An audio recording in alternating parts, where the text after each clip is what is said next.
नमस्कार, मी विजय चव्हाण, राहणार पिंगोळी, धुरी टेमनगर. माझ्या इथे प्रकार झाले त्याच्याबद्दल मी बातमी देतो आहे की मी इथे घर बांधलं. मी घर बांधताना मी जागा घेतलेली आहे. 1 गुंठा मला घरकुल यादीमध्ये घर मंजूर झालेलं. त्याच्यात मी घर बांधण्यासाठी 1 गुंठा जागा घेतली. ती जागा पेट्रोल पंपामध्ये बनवली करता डॉक्टरांचा पेट्रोल पंप होता, तिथे ती जागा गेली. त्या कारणाने त्यांनी मला त्यांच्यामार्फत दुसरी जागा तुला एक बाजूची घे म्हणून इथे मला बाजूला जागा दिली त्यांची. आणि मी तिथे घर बांधलं. घर बांधून वगैरे मी इथे राहिलो आहे. आता त्यांच्यानी तो प्लॉट याला अक्षय जडे म्हणून यांना दिला. आता त्यांच्यानी माझी वाट येणे जाण्याची सगळी वाट वगैरे सगळी अडवली. मग त्या अडवून आता मला इथे दादागिरी करतात. ते इथे राहायचं नाही, घरात इथे घर पण तिथे दिसलं नाही पाहिजे. माझ्या जमिनीत घर आहे. मी बाणावलेकर डॉक्टरांना खूप वेळा मी त्यांच्या जवळ गेलो. मी त्यांना सांगितलं, मला तुम्ही जमीन दिली त्याची मला काहीतरी लेखी पत्र कागदपत्र द्या. 10-12 वेळा मी त्याच्याजवळ जाऊन मागितली. त्यांच्याने काही लेखी कागदपत्र दिली नाही. आणि आता अक्षय जडेंना ती जागा विकली.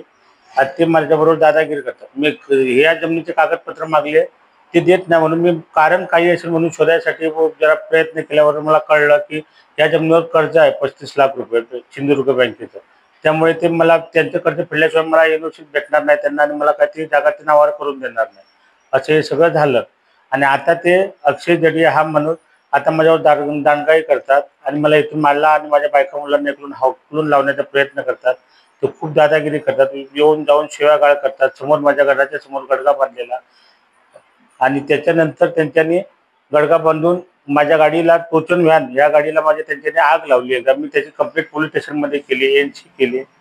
त्याच्यानंतर त्यांच्यानी ते पोलिसांनी काही ते दखल घेतली नाही, फक्त एनसी वगैरे लिहून घेतली. त्याच्यानंतर परत एकदा त्यांनी गुंड घेऊन आला. 8-10 माणसं घेऊन आला आणि तुम्हाला घरात माणसं दिसणार नाही, हे घरात मारून टाकेन वगैरे अशी खूप धमकी दिली त्यांनी मला. त्याच्यानंतर ती धमकी दिल्यावर तरी पण मी पोलीस स्टेशनात जाऊन सांगितले, ती एनसी मी दिली. अशा मी 4 ते 5 एनसी दिल्या पोलीस स्टेशनमध्ये. पोलीस काही दखल घेत नाही. त्या दिवशी रात्री, परवाच्या दिवशी रात्री 10-10:30 वाजता ते आले. त्यांच्यानी येऊन इथे डायरेक्ट येऊन आम्हाला मारहाण केली आणि माझ्या गाड्या वगैरे फोडून टाकल्या. माझ्या गाड्यांचा वगैरे सगळा सत्यानाश लावला आहे. आणि पूर्ण ह्याच्याबद्दल मला न्याय मिळावा ही मी विनंती करतो. हां हां, ही हाताला वगैरे माझ्या, ही बघा, ही माझी मुलगी, ही पोलीस भरतीमध्ये हे करते. त्याला आता ही हाताला त्यांनी हे मारले लोखंडी रॉड. त्याचा हात फ्रॅक्चर झाला. त्याच्या आता याने काय करावं? पोलीस भरतीसाठी काय करणार? ते रोज सकाळी उठून पोलीस ते भरतीसाठी प्रयत्न करत होती. ते सकाळी व्यायामला वगैरे जात होती, सगळी रनिंग वगैरे सगळं करत होती.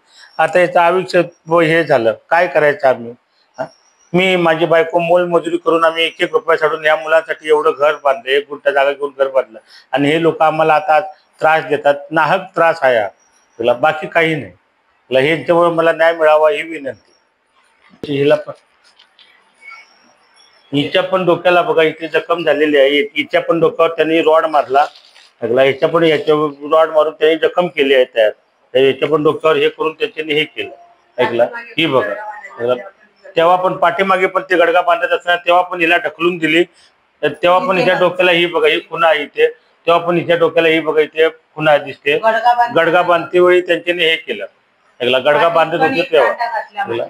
कालच्या रात्री हिला पण मारहाण बायकोला माझ्या केली. माझ्या मुलीला मारहाण केली. हिच्या बायकोच्या पाठीत दांडा वगैरे घातला. डोक्यावर त्याच्या रॉड मारला. मुलीला माझ्या मारलं, मुलग्याला मारलं, मला सुद्धा मारलं. आणि नको नको त्या शिवी गाळ दिल्या आम्हाला. मुलग्याची तर माझ्या नरडी दाबून त्याला मारण्याचा प्रयत्न करत होते. खल्लास मारा तुम्हाला म्हणतात, ते पूर्ण खल्लास मारून टाकणार, जीवे मारण्याची धमकी आम्हाला देत आहे. त्याच्याबद्दल दखल जरा घ्यावी आणि मेहरबानी करून आम्हाला न्याय मिळावा ही विनंती करतो.